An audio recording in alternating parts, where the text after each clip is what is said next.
Nabi Daniel penakluk singa.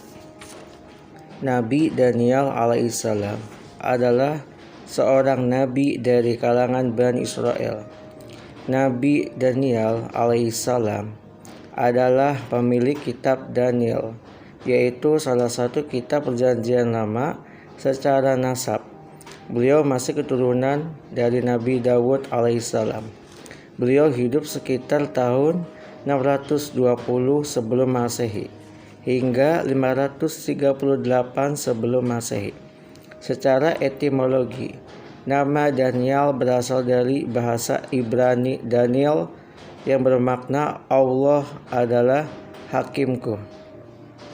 Jadi Daniel alaihissalam adalah seorang nabi yang riwayatnya tidak dikisahkan dalam Al-Quran, namun riwayat beliau banyak ditemukan dalam sejarah Islam, khususnya pada masa penaklukan Iskandaria pada masa Khalifah Umar bin Al-Khattab radhiyallahu anhu.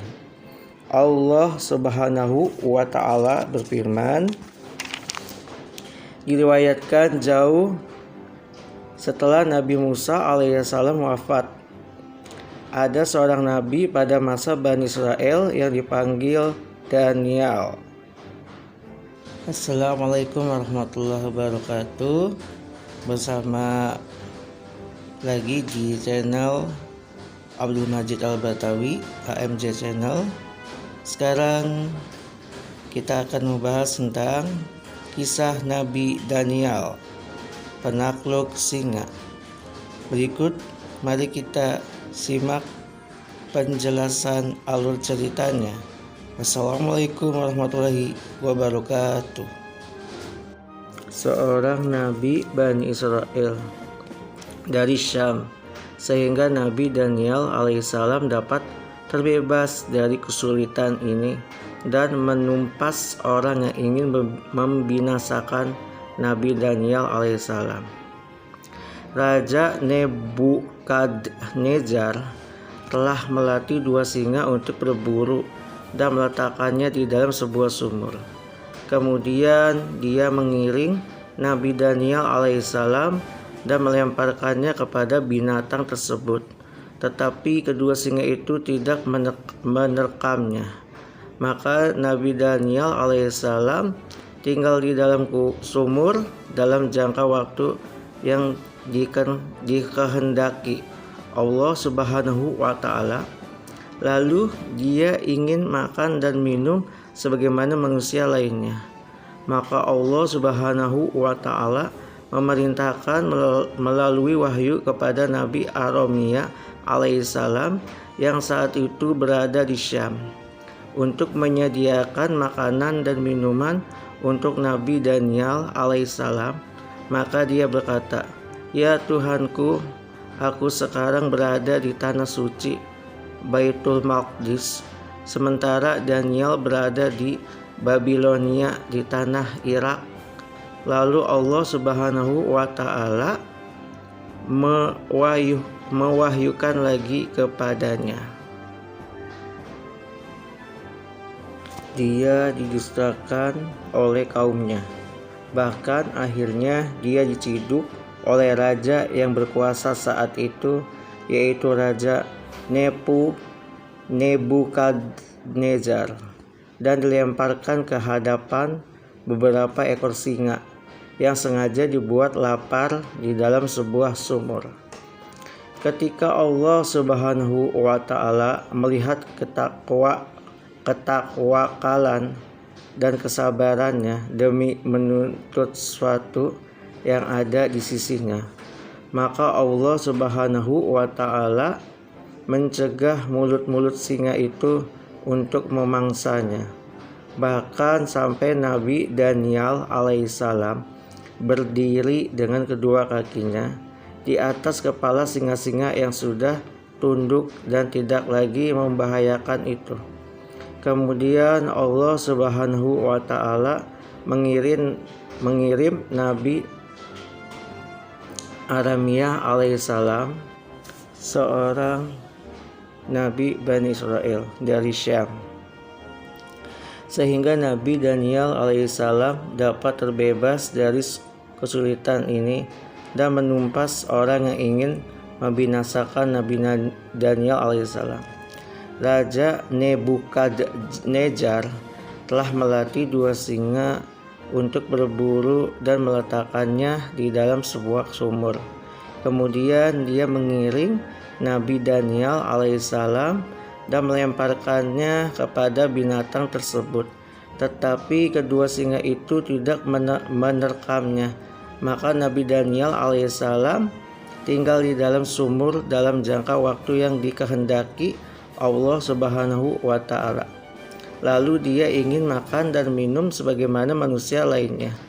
Maka Allah Subhanahu wa ta'ala memerintahkan melalui wahyu kepada Nabi Aromiyah alaihissalam yang saat itu berada di Syam untuk menyediakan makanan dan minuman untuk Nabi Daniel alaihissalam. Maka dia berkata, "Ya Tuhanku, aku sekarang berada di tanah suci Baitul Maqdis, sementara Daniel berada di Babilonia di tanah Irak."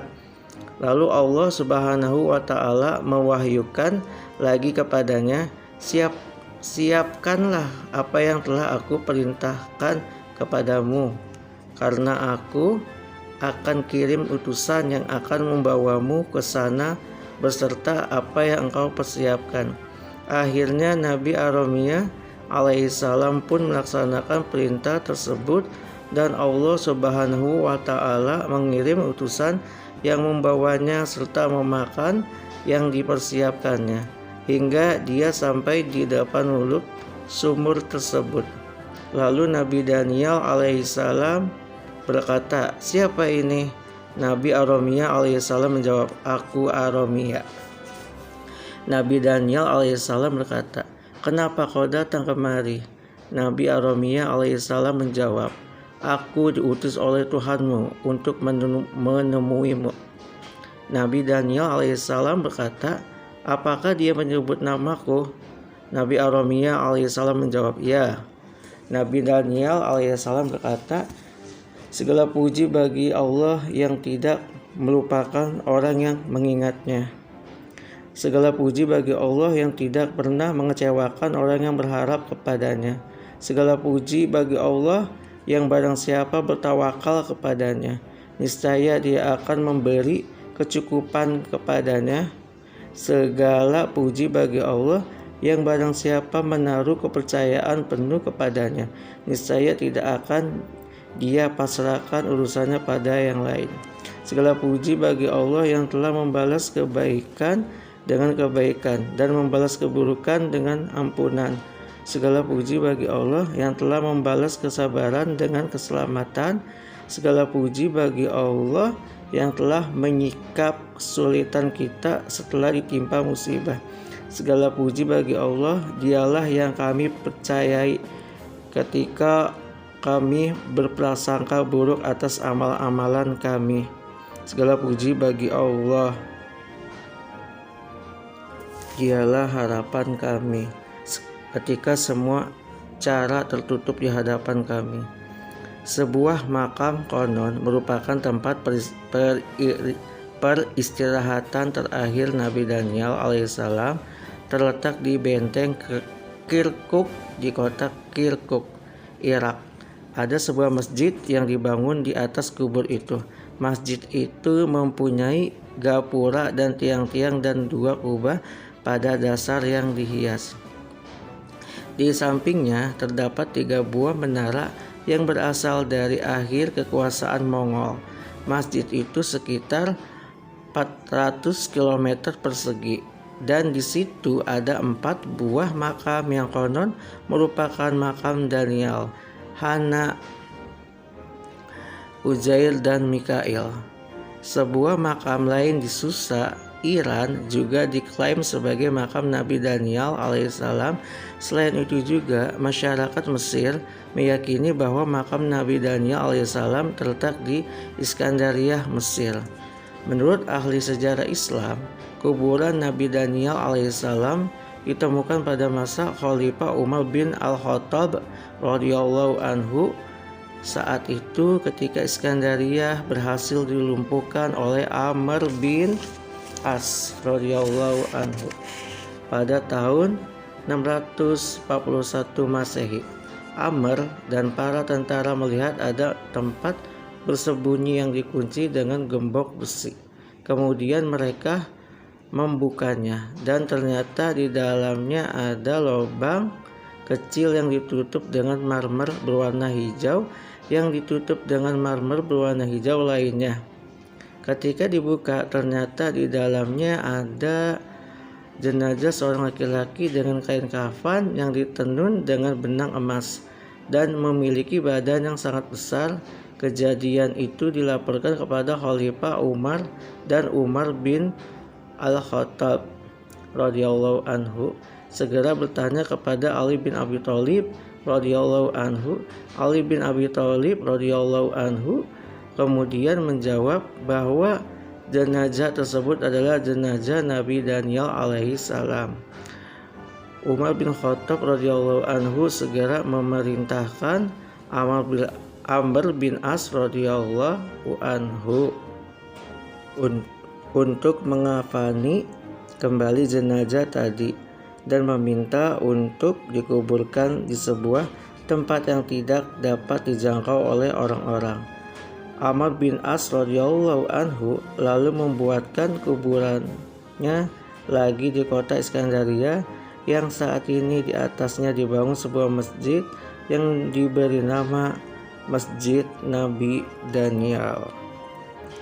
Alhamdulillah, itulah sejarah tentang Nabi Daniel yang harus kita ketahui.